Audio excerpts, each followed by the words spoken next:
ಇಂದು ಕೇಂದ್ರ ನೀತಿ ಆಯೋಗದ ಆಡಳಿತ ಮಂಡಳಿ ಸಭೆ ನಡೆಯುತ್ತೆ. ಪ್ರಧಾನಿ ನರೇಂದ್ರ ಮೋದಿಯವರ ನೇತೃತ್ವದಲ್ಲಿ ನಡೆಯುವಂತಹ ಮಹತ್ವದ ಮೀಟಿಂಗ್. ನೀತಿ ಆಯೋಗದ ಸಭೆಯಲ್ಲಿ ಭಾಗಿಯಾಗುವ ಸಿಎಂ ಡಿಕೆ ಶಿವಕುಮಾರ್ ಇಂದು ಎನ್ಡಿಎ ಸಿಎಂಗಳು ಡಿಸಿಎಂಗಳ ಜೊತೆ ಪ್ರಧಾನಿ ನರೇಂದ್ರ ಮೋದಿ ಸಭೆಯನ್ನು ನಡೆಸಲಿದ್ದಾರೆ. ಕೇಂದ್ರದಲ್ಲಿ ಎನ್ಡಿಎ 12 ವರ್ಷ ಪೂರೈಸಿದ ಹಿನ್ನೆಲೆ ಮೋದಿ ಸಭೆಯನ್ನ ಕರೆದಿದ್ದಾರೆ. 12 ವರ್ಷಗಳಲ್ಲಿ ಎನ್ಡಿಎ ಸರ್ಕಾರದ ಸಾಧನೆಗಳ ಬಗ್ಗೆ ಚರ್ಚಿಸುತ್ತಾರೆ ಪ್ರಧಾನಿ ನರೇಂದ್ರ ಮೋದಿ. ಜನಪರ ಯೋಜನೆಗಳ ಜಾರಿ ಮತ್ತೆ ಜನರಿಗೆ ತಲುಪಿಸಿರುವಂತಹ ಕುರಿತು ಚರ್ಚೆಗಳಾಗುತ್ತೆ ಈ ಒಂದು ಸಭೆಯಲ್ಲಿ. ಭವಿಷ್ಯದ ಯೋಜನೆಗಳ ಬಗ್ಗೆ ಮಾಹಿತಿಯನ್ನ ಹಂಚಿಕೊಳ್ಳುವ ಪ್ರಧಾನಿ ನರೇಂದ್ರ ಮೋದಿ ಅವರು ಇವತ್ತಿನ ಈ ಒಂದು ಸಭೆ ಸಾಕಷ್ಟು ಕುತೂಹಲಕ್ಕೂ ಕೂಡ ಕಾರಣ ಆಗ್ತಾ ಇದೆ. ಮತ್ತು ಒಂದು ಕಡೆ ಕಾಂಗ್ರೆಸ್ ಸಭೆ ನಡೆಸ್ತಾ ಇದೆ, ಮತ್ತೊಂದು ಕಡೆ ಬಿಜೆಪಿ ಕೂಡ ಸಭೆಯನ್ನು ನಡೆಸ್ತಾ ಇದೆ. ಸೊ ಮುಖ್ಯ ಅಜೆಂಡಾ ಇಷ್ಟೇ, ವಿಕಸಿತ ಭಾರತ 2047. ಅಂದ್ರೆ ಭಾರತಕ್ಕೆ ಸ್ವಾತಂತ್ರ್ಯ ಬಂದು ಅಲ್ಲಿಗೆ 100 ವರ್ಷ ಪೂರೈಕೆ ಆಗುತ್ತೆ, ಅಂದ್ರೆ 2047ಕ್ಕೆ.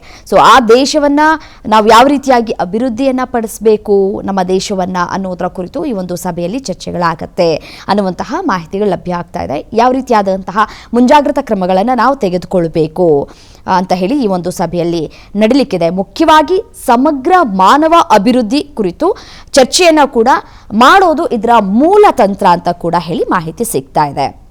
ಶಿಕ್ಷಣದ ಸುಧಾರಣೆ ವಿಚಾರಕ್ಕೆ ಸಂಬಂಧಪಟ್ಟಂತೆ ಭವಿಷ್ಯದ ಉದ್ಯೋಗಗಳಿಗೆ ತಕ್ಕಂತೆ ಯುವಕರಿಗೆ ಒಂದಷ್ಟು ಸ್ಕಿಲ್ಲಿಂಗ್ಸ್ ಡೆವಲಪ್ಮೆಂಟ್ಗಳು ಕೂಡ ಆಗಬೇಕು. ಆ ವಿಚಾರಕ್ಕೆ ಸಂಬಂಧಪಟ್ಟಂತೆ ಇಲ್ಲಿ ಚರ್ಚೆ ಆಗುತ್ತೆ.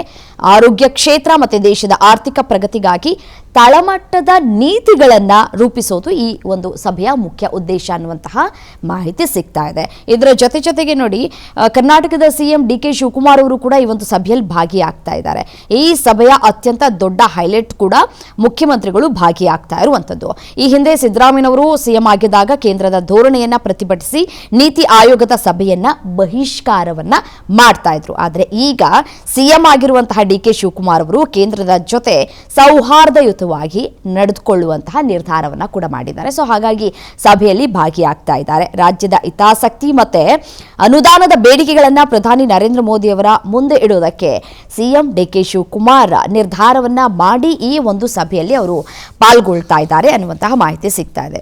ಇದರ ಜೊತೆಗೆ ನೀತಿ ಆಯೋಗದ ಸಭೆಯ ಬೆನ್ನಲ್ಲೇ ಪ್ರಧಾನಿ ಮೋದಿ ಅವರು ಎನ್ಡಿಎ ಒಕ್ಕೂಟದ ಮುಖ್ಯಮಂತ್ರಿಗಳು ಮತ್ತು ಉಪಮುಖ್ಯಮಂತ್ರಿಗಳ ವಿಶೇಷ ಸಭೆಯನ್ನು ಕೂಡ ಕರೆದಿದ್ದಾರೆ. ಈ ಸಭೆಯೂ ಕೂಡ ಕುತೂಹಲಕ್ಕೂ ಕೂಡ ಕಾರಣ ಆಗ್ತಾ ಇದೆ. ನೋಡಿ, ಕೇಂದ್ರದಲ್ಲಿ ಪ್ರಧಾನಿ ನರೇಂದ್ರ ಮೋದಿ ನೇತೃತ್ವದ ಎನ್ಡಿಎ ಸರ್ಕಾರ 12 ವರ್ಷಗಳನ್ನ ಪೂರೈಕೆ ಮಾಡಿದೆ ಯಶಸ್ವಿಯಾಗಿ. ಸೊ ಈ ಸಭೆಯನ್ನ ಹಾಗಾಗಿ ಕರೆಯಲಾಗಿದೆ. ಅಷ್ಟೇ ಅಲ್ಲ, ಇದರ ಜೊತೆಗೆ ಭಾರತದ ಇತಿಹಾಸದಲ್ಲೇ ಸತತವಾಗಿ ದೀರ್ಘಕಾಲ ಆಡಳಿತ ನಡೆಸಿದಂತಹ ಜನಪ್ರಿಯ ಪ್ರಧಾನಿ ಅನ್ನುವಂತಹ ಹೆಗ್ಗಳಿಕೆಗೂ ಕೂಡ ಪಾತ್ರರಾಗಿದ್ದಾರೆ. ಮತ್ತೆ 12 ವರ್ಷಗಳ ಸಾಧನೆಯ ರಿಪೋರ್ಟ್ ಕಾರ್ಡ್ ಕೂಡ ಈಗಾಗಲೇ ಒಂದಷ್ಟು ಸಿದ್ಧತೆಗಳು ಕೂಡ ಆಗಿದೆ. ಸೊ 12 ವರ್ಷಗಳಲ್ಲಿ ಕೇಂದ್ರ ಸರ್ಕಾರ ಜಾರಿಗೆ ತಂದಿರುವಂತಹ ಜನಪರ ಯೋಜನೆಗಳು ಯಾವ್ಯಾವು ಅನ್ನೋದರ ಕುರಿತು ಚರ್ಚೆಗಳು ಕೂಡ ಆಗತ್ತೆ. ಉದಾಹರಣೆಗೆ ನೋಡಿ, ಉಚಿತರ ಪಡಿತರ, ಆಯುಷ್ಮಾನ್ ಭಾರತ್, ಕಿಸಾನ್ ಸಮ್ಮಾನ್, ಈ ರೀತಿಯಾಗಿ ಸಾಕಷ್ಟು ಹಲವು ಯೋಜನೆಗಳನ್ನ ಜನರಿಗೆ ತಲುಪಿಸಿರುವಂತಹ ಕೆಲಸಗಳು ಕೂಡ ಆಗಿದೆ. ಆ ವಿಚಾರಕ್ಕೆ ಸಂಬಂಧಪಟ್ಟಂತೆ ಈ ಒಂದು ಸಭೆಯಲ್ಲಿ ಚರ್ಚೆ ಆಗತ್ತೆ.